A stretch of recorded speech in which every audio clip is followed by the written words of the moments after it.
Unidad 12. El sistema financiero español. La bolsa. El toro es el símbolo de la fortaleza en muchos mercados bursátiles. Tanto en Wall Street como en el mercado de referencia en Europa, Frankfurt, un toro nos da la bienvenida a la entrada. Aunque toda fortaleza es subjetiva, ambas bolsas son, probablemente, dos de los centros financieros más importantes del mundo y referencia obligada para todas las demás bolsas. En ellas cotizan todas las grandes empresas internacionales y se produce, a diario, el cambio de manos de miles de millones de euros y dólares. El toro es sinónimo no solo de fuerza, sino de prestigio, de poder, de batalla campal sometida a unas formas y ritos, de capitalismo en estado puro. La expresión, en realidad, no es en vano, ya que las bolsas de valores son de los pocos mercados que todavía se rigen por la ley descrita por Adam Smith, el padre del sistema capitalista. 1. El sistema financiero. El sistema financiero es la estructura compuesta por un conjunto de intermediarios que, regulados por organismos públicos, canalizan el ahorro de recursos hacia la financiación del consumo familiar, la inversión empresarial y el gasto público. Los denominados recursos o activos financieros son productos o títulos que suponen un medio de mantener riqueza para quienes los poseen, un activo, y al mismo tiempo una obligación, un pasivo, para quienes los deben. Los recursos o activos financieros se diferencian por su grado de liquidez, que mide la facilidad para convertir en dinero legal el activo a corto plazo sin sufrir pérdidas significativas, y por su nivel de riesgo, que tiene presente la probabilidad de que el emisor del activo no cumpla su obligación de pago.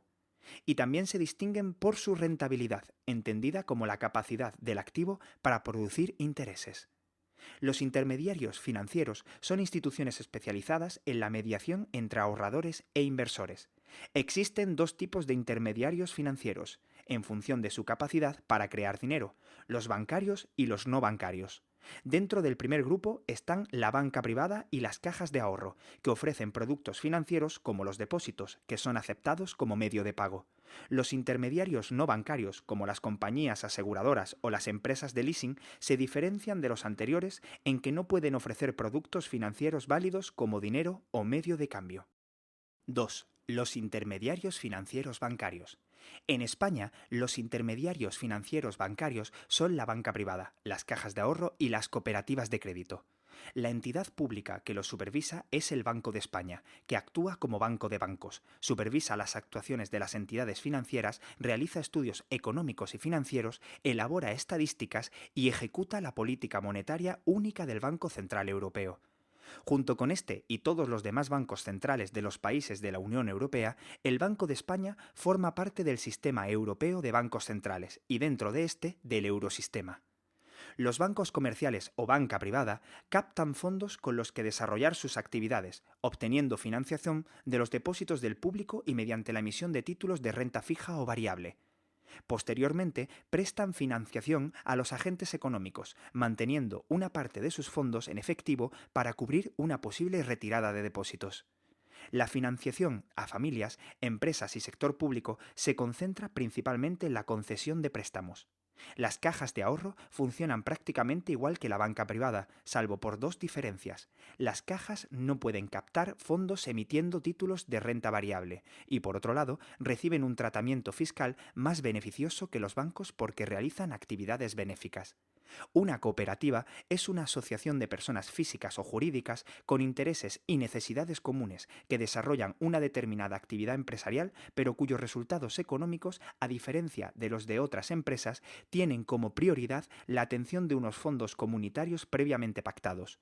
Un modo de este tipo de asociación son las cooperativas de crédito, que tratan de encauzar sus préstamos hacia las actividades que desarrollan sus asociados o cooperativistas.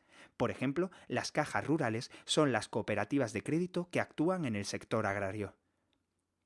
3. Los intermediarios financieros no bancarios, la bolsa. Las bolsas de valores son asociaciones civiles de servicio al público que facilitan la negociación de cualquier valor de forma competitiva, ordenada y continua. Los valores más importantes son los de renta variable y los de renta fija. Los valores de renta variable más populares son las acciones, títulos valores que representan un porcentaje de propiedad sobre el capital de una sociedad. Otorgan a sus poseedores derechos de gestión y económicos, por ejemplo, el dividendo. La renta variable no asegura percibir una renta en el futuro, pero puede proporcionar mayor rendimiento que la renta fija. Los títulos de renta fija representan un porcentaje del préstamo concedido a una determinada empresa o administración pública. Su remuneración es un interés fijo pactado desde el momento de su emisión. Se denominan bonos, pagarés u obligaciones según su plazo de vencimiento. Las funciones de las bolsas de valores son determinar el precio y el valor de los títulos conforme a las leyes de la oferta y la demanda, informar sobre los precios, su variación y los volúmenes de transacción, asegurar la rápida ejecución y liquidación de las distintas operaciones de compra y venta y supervisar la actuación de las sociedades y agencias de valores. En cada bolsa se define un índice bursátil general que mide la evolución de un conjunto de valores representativos elegidos según su grado de liquidez. Al final de cada sesión, el índice bursátil general indicará si han prevalecido los deseos de compra o los de venta. Como son representativos de un conjunto de valores importantes, los índices bursátiles son los termómetros de la situación en los mercados de valores. En España, el índice bursátil general es el IBEX 35, que representa a las 35 empresas más importantes de la bolsa española. Las expectativas futuras influyen especialmente en la bolsa. Así, factores tan variados como la buena marcha de la economía internacional y nacional que sucede en otras bolsas, las actuaciones gubernamentales, los resultados de las empresas o las variaciones en el precio del petróleo pueden ocasionar importantes subidas o bajadas en los índices. Para ilustrar el funcionamiento de alguno de estos mercados, vamos a centrarnos en el mercado de renta variable. En este mercado, las empresas captan financiación emitiendo acciones. Las empresas invierten los fondos así captados en bienes de capital, que pueden tardar varios años en producir beneficios. Pero el título sí puede dar una rentabilidad inmediata a su poseedor, gracias a la existencia de dos mercados de renta variable, el mercado primario o de emisión y el secundario o de negociación. El primero rea los activos y en él se canaliza el ahorro hacia la inversión. La emisión debe ser autorizada por la Comisión Nacional del Mercado de Valores. El mercado secundario o de negociación es, en la práctica, un mercado de segunda mano, donde se negocia con valores previamente emitidos de forma que se pueden vender las acciones o títulos adquiridos en el primario sin ocasionar molestias a la actividad de las empresas. Este mercado es el que conocemos como bolsa de valores y funciona de forma similar a un mercado de competencia perfecta. La mayoría de las empresas que operan en el mercado de renta variable en las distintas bolsas de valores españolas lo hacen a través de un sistema informático denominado mercado continuo, que posibilita la negociación de valores en tiempo real. 4. Financiación de las empresas. Toda empresa necesita recursos con los que financiar sus inversiones. Si bien es cierto que muchas veces las empresas acuden al sistema financiero bancario para obtenerlos, no siempre sucede así. Atendiendo a su procedencia, los recursos monetarios o financieros que utiliza la empresa se clasifican en propios y ajenos. La financiación propia o autofinanciación es la más estable de que dispone la empresa, ya que no debe devolverse, por lo que no está sujeta a intereses. Está formada por las aportaciones de los propietarios o accionistas y las reservas.